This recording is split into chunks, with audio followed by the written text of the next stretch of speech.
This week, instead of talking about my projects, my fluffy assistant and I want to talk about how I plan on growing my knitting business. So, I've been doing freelance or working for myself for 5 years now, and I've been mainly doing marketing in the medtech field because that's what I grew up with. At the end of December, my main client notified me that they would be reducing my hours quite significantly, and I have had the branding, domain, accounts, everything for almost for 5 years now, which is like half a century. It took me, no, not century, half a decade.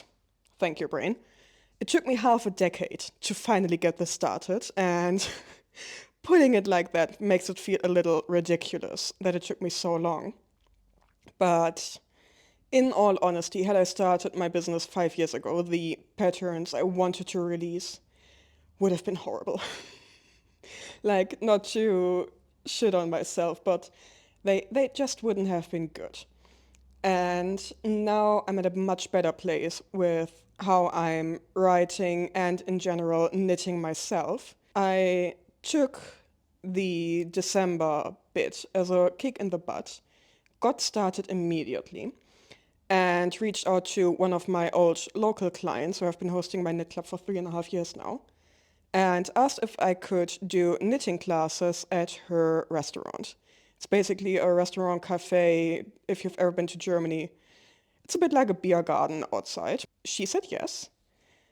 And I then immediately got to setting up my website, doing all the graphics, because luckily, with my marketing expertise, I was able to utilize that, and basically within, I think it took me like 3 days, I had everything up and running. And then at the beginning of January, basically going with the whole, if your New Year's resolution is to start knitting, here is the offer for you, because for my first knitting class, I basically did 50% off, and they got to have 2 times 2 hours with me for $40. And included in that was also the slides and video tutorials for how to cast on, knit stitches, purl stitches, what to do if you lose a stitch, because that is a big problem. And yeah, first round was 7 people.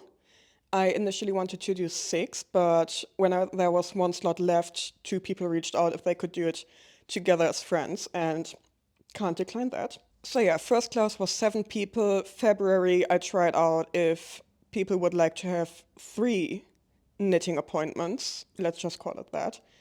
But only 2 people signed up. One person was my dad.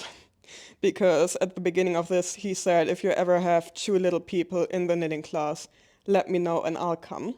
Because we've been talking about him starting to knit for a while, just for like cognitive and in general brain health. And yeah, he is now currently knitting a scarf in our football club's colors while he's on vacation with my mom in Mexico. So he has his knitting out at like 30 degrees, or rather at night when it's colder.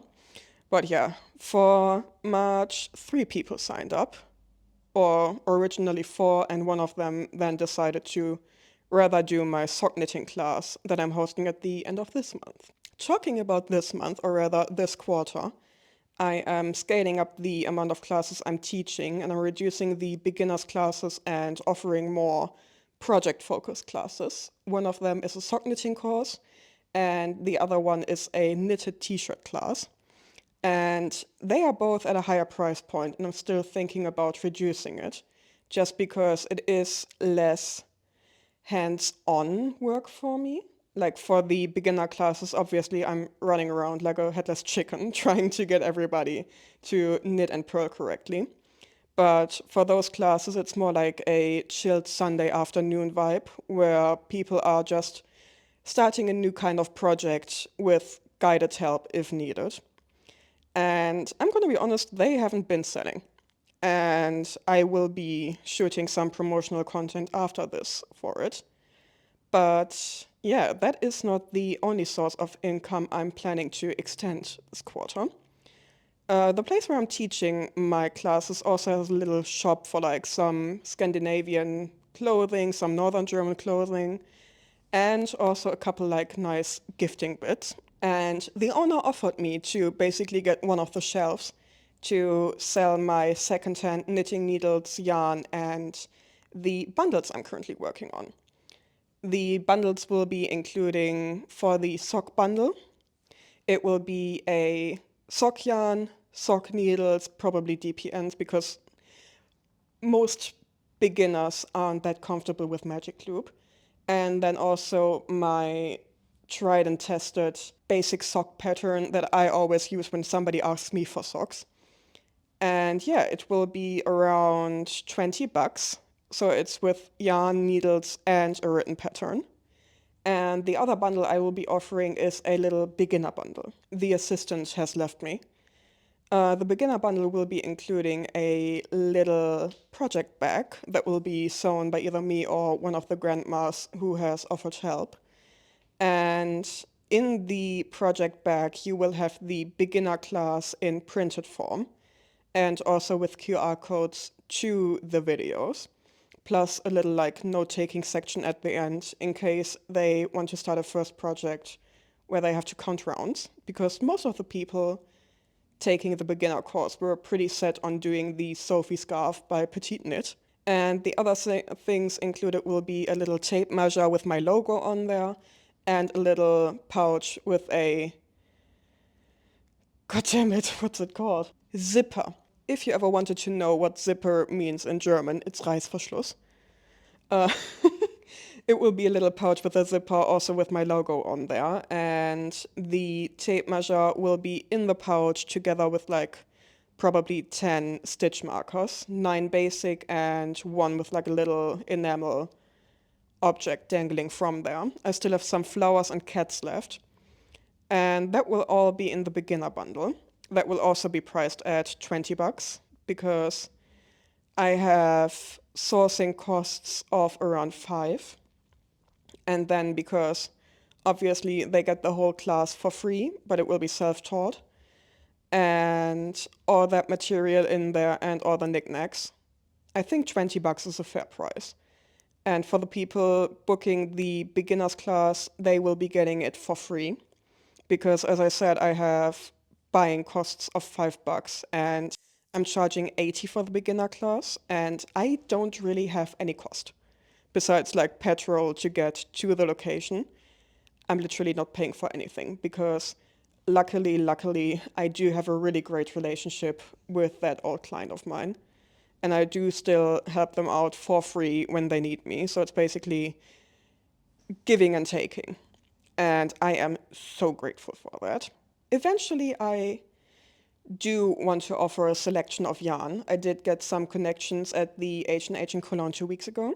Ideally, I would be opening my own store at some point, but obviously that would be quite a high cost monthly, but also upfront. And I can't really stomach that right now. So this possibility is literally the best case scenario. And if you're planning to do anything similar, my biggest advice, like even when it just comes to hosting classes or doing patterns, anything, talk to people about it. I wouldn't have gotten the offer for the store space if she didn't hear me talking about wanting to open my own store space.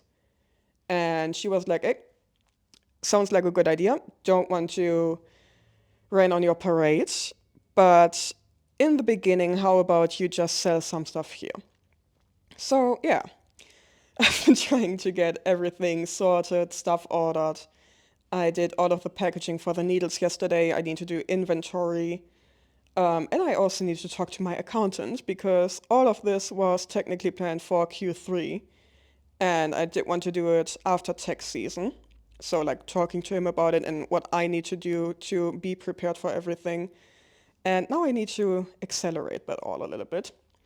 But yeah, I luckily do have a good financial pillow in my company because instead of paying me the maximum amount possible, I've been paying myself a conservative amount of money off each invoice. So I do have enough saved up to pay for all the upfront costs, like ordering all the bits for the starter kits, the Shopify I think I have the standard bundle. But yeah, all that cost is currently coming out of my business account. And Omas Vollreste will probably be like a little company beneath my big one. And that feels really daunting and really adulty. But I'm 26. I am an adult. At my age, my grandma already had a 4-year-old running around. So yeah, if she could have a toddler, I can have a business. And if you want to do anything similar or are doing anything similar, let me know in the comments if you have any questions or any advice. And yeah, if you want to see more, you can find me on Instagram, TikTok, YouTube. I mostly post short form content just because that's what I prefer. But I'm trying to be good about posting long form content, but it's hard. It definitely takes more effort, more planning, more editing, and all of that. So yeah, hope to see you again.